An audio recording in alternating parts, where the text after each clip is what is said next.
Okay, so we look at KLCI first. KLCI is actually rebounded after the huge steep drop of this because of the US side. So it rebounded quite well, and then it might test the high soon, testing this resistance soon, which is a good sign because it has formed a lower, higher low. So it's a good thing for KLCI. So my watch list is actually the same.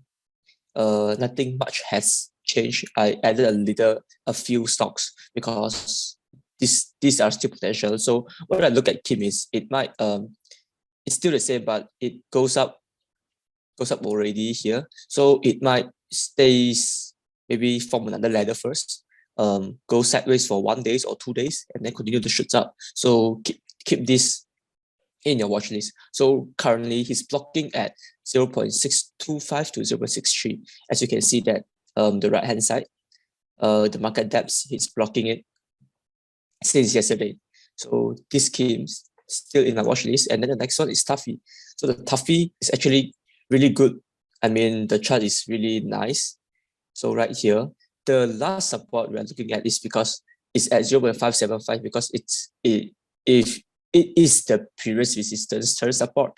So right here, what do I take it as a previous resistance turn support? Because it's consolidating in a box. So from this box, it breaks out. So right now, although yesterday it doesn't have much strength to push it up further, it faces a strong resistance at around 61.5 cents. So right now, if we can stand above this one, especially above MA200, it would be good, and above this.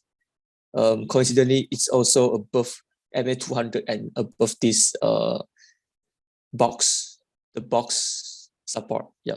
If it retested here and then somehow form a candlestick which is able to support above here, retested and support and push back up, and then there will be another entry for Tuffy.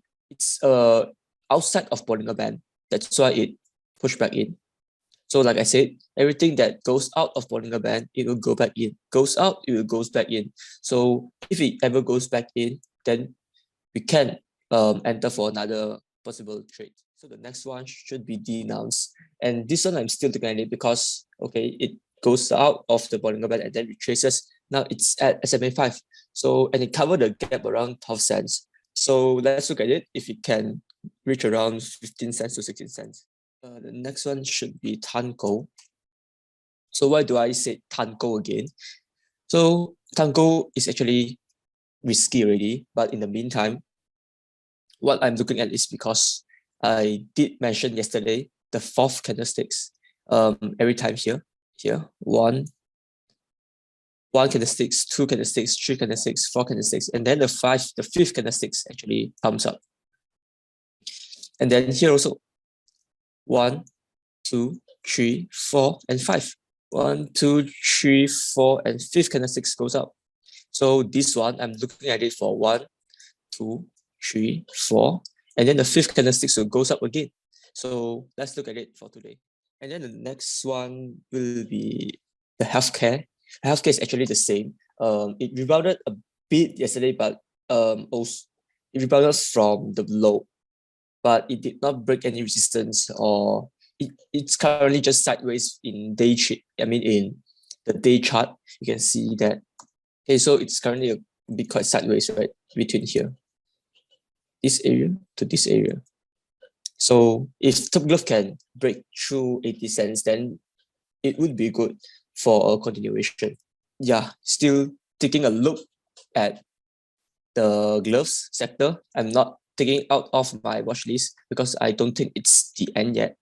And the next one would be SOLUTN. SOLUTN is forcing it quite crazy. So right now I expect him to make another consolidation before pushing up. So maybe like here, or maybe like here. So I'm hoping that he consolidates right here before pushing up to 40 cents, because the way he pushes is too crazy. It's really hard to chase this solution, and every time you wanted to chase, he will slam you down because it's not like at low already. For example, like at here or like at here, the price is still low. Everybody is still willing to chase and then hold and goes wait it to goes up. That's why the selling pressure is not that high.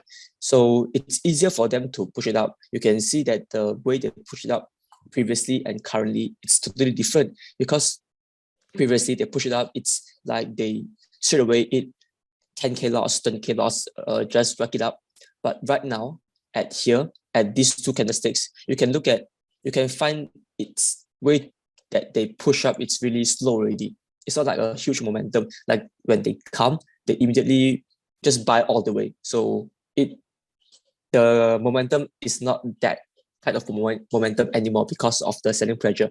Because right now, if anybody wanted to chase, like you and I, we wanted to chase and we chase it, we won't leave it early, right? I mean, we won't hold it and wait for it to go higher.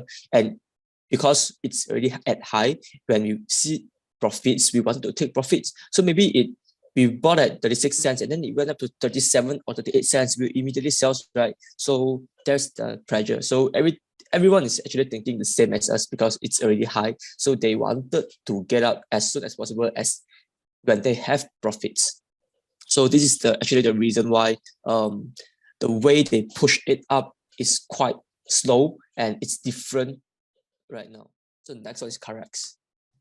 This one is really crazy. I did not notice this. I did not came across this graph, which is a good value pattern, where it goes up and then it created a base at here, a stopping zone, exactly at 40 cents. So this is a good one. But yeah, it gone up already. So it's still, I think it still have chances to go up. It still have potential to go up further, but know your risks. Yeah, this is quite dangerous because it shoots up like that. It might shoot up again. It's possible, but in the meantime, it's also possible to shoot up. So if you wanted to chase, like I said, if you wanted to chase, know your risk and set 1 to 2 bit stop loss if you wanted to chase, because chasing is already wrong. And if you wanted to chase it, then you should be following your plan or following a straight cut loss. So next one would be CHEETAH. So this is actually provided by members yesterday. So this is actually quite good. And I suppose it would be closing the gap around here because of its QR, it gapped down. So I'm looking forward, if it breaks through this SMA 200, I think it's going to break through. And yeah, I'm looking at it for CHEETAH. So its resistance, it's around 0.135. Coincide 50's SMA 200. And then next one should be around 15 cents. Yeah, and then the next one should be around 18 cents when he can cover the gap, 7.5 cents to 18 cents. So the support we need to look at is around 12 cents and 12.5 cents. It's yesterday they stacked a huge buyer at around 12 cents or 12.5 cents, around that price. So that's the price we need to look out at. Okay, so the last one is the property sector. Actually, the property sector is actually quite keep on testing. For example, like SPSETIA, it tested a few times and then and then from a bearish hammer, two times bearish hammer. So going deep into hourly chart, you can see that he formed a small double bottom right here and then going back up.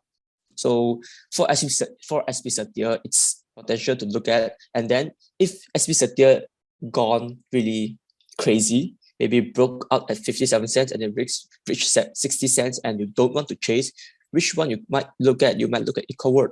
So ECOWLD is actually forming a ascending triangle right here. So I'm currently waiting for it to break out at 61.5 cents and 62 cents. I'm not sure what is he doing, but he's passing hands. After he passed hands, I don't know whether he wanted to push or not. But he's consolidating at high at above 58 cents, 59 cents. He's consolidating at this area, which is quite a steady ladder, but it takes too long, around 2 weeks. I'm thinking that the chances of him pushing up above 62 cents is higher. If SPSETIA went crazy or it break out at 61.5 cents and 62 cents, I would get some ECOWLD. Hi guys, it's Zach here. If you like my videos and want more contents like this, click like and subscribe to my channel. Thank you and trade well.